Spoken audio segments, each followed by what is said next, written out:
Okay, this is OPEX Mixed Modal Sustain specifically for the ear runner. First of all, we have to ask the question, why would you want to do mixed modal? So we'll have a little discussion around that. The whole reason why you would want to practice mixed modal and practice mixed modal training with the ear runner is to get good at a whole bunch of things.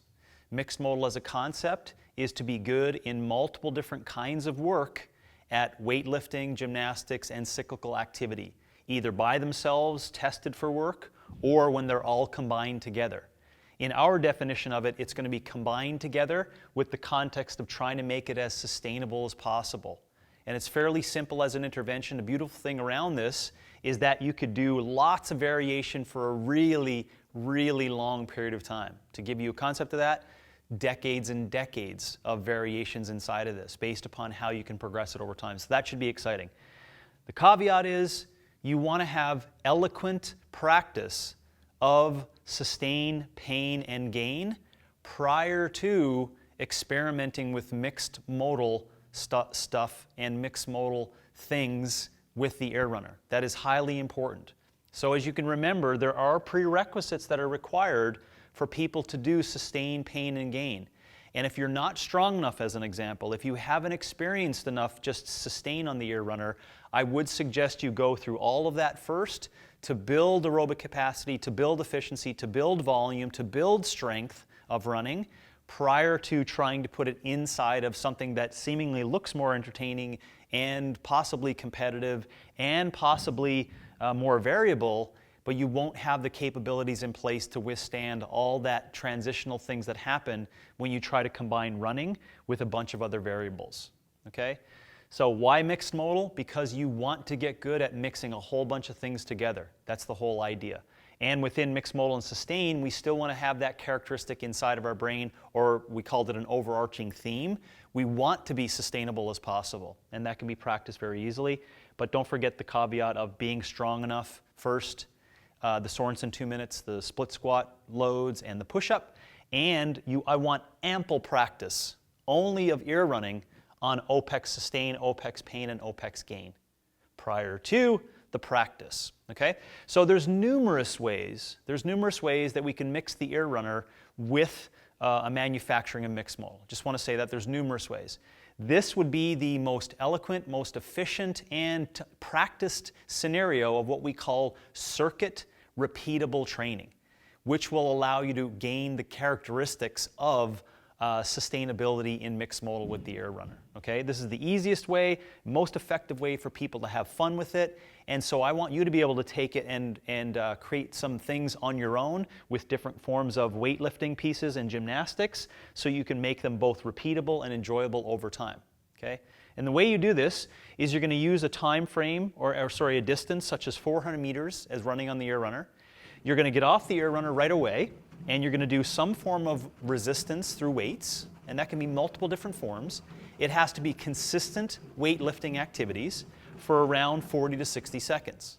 When you finish that for 40 to 60 seconds, then you're going to do some form of gymnastics that has to be continuous, and it needs to last for 40 to 60 seconds. After you're finished that component of the gymnastics, you're going to go back and get on the air runner. As you complete that one round, you can see this, we're going to do it 5 times, right? 1, 2, 3, 4, 5. When you complete it one time, you're going to take the time that it took for you to complete that one round. So when you step back on the treadmill, you have to take note of that first round score. The reason being is that when you go through it a second time with the exact same components, same repetitions, same modalities, you're going to take another score. Okay? So this is not only scoring, it's an assessment. It allows you to see if it is repeatable.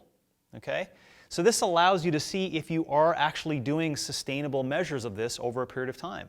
And then you can obviously see that the progression inside of it is just making these variables more challenging over time, and you trying to make this more refined in your repeatability. It's that simple. Okay? So I'll repeat, 5 rounds, 400 meter on the air runner, weightlifting or some kind of weight resistance, kettlebell swings, wall balls, deadlifts, some kind of dumbbell activity. It's got to be consistent for 40 to 60 seconds. You stop doing that, you're going to do some gymnastics, It could be burpees, it could be toes to bar, it could be box jumps, it could be walking lunges, it could be sit-ups. Get my point, right? 40 to 60 seconds consistently. This is the same rep scenario and same loading each round. You finish that round, come back, start the runner, score, okay? So that could be 3 minutes and 22 seconds. The next round, 3:23, next round, 3:21, next round, 3:22, next round, 3:20, done.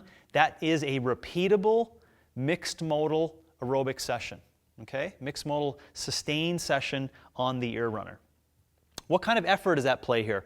Well, we choose 80% simply because when you start doing mixtures of modalities, there's different kinds of contractions, there's different kinds of rates of fatigue. Therefore, you want to make sure that you just back off a tiny bit because you honestly don't know what the fatigue is going to look like for the curve the further you go out. It's fairly simple if we just ran for 20 minutes, but if we're doing mixed work for 20 minutes, we're really unsure what the fatigue is going to look like way out there, okay? So that's why we want to take an 80% kind of an idea, and then over time you can progress this quite simply by doing it twice a week. And the way you progress this is through two ways. You vary up the modalities each time you do it, as long as it's repeatable in the session, or you can make these modalities more challenging over time. Now, there's a huge storyline and many, many hours of education that goes into how to progress those things over time, but I'll just give you that context. They need to be more challenging for you over time. And whatever you choose inside of those sessions, that's what you're going to try to make become a little harder over time. So the good thing around that is that you just get to discover what your limitations are based upon what you can do. You may start too light, you may start too heavy, but at least it allows you to figure out exactly what you're going to be doing for that intervention and training of what you're considering progression for you over time, okay? So we understand why we're doing mixed modal. We're doing mixed modal because you want to get good at a whole bunch of things, because that's what mixed modal is, doing good at a whole bunch of things. We're going to do it in a format of circuit training. You have to have a prerequisite of being strong enough and eloquent expression of all these first, only on the air runner before you do mixed modal work.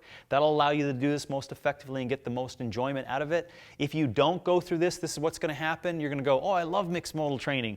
I haven't run before. I'm just going to start on this 4-meter ear runner. I'm going to do wall balls, going to do gymnastics, and your rounds are going to be like this: 321, 406, 455, and then DNF. You're not going to complete it. And the reason being is that you haven't put the volume in to earn the right to be able to express this in a mixed modal setting. So it's very important that you follow through with that prior to this practice. This may seem very simple, but as I said, there's years and years of progression that can go inside of this, and it will allow you to still get an effective workout as well as improve mixed modal sustainability.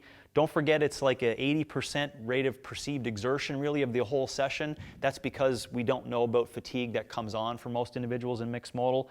And twice a week is highly effective.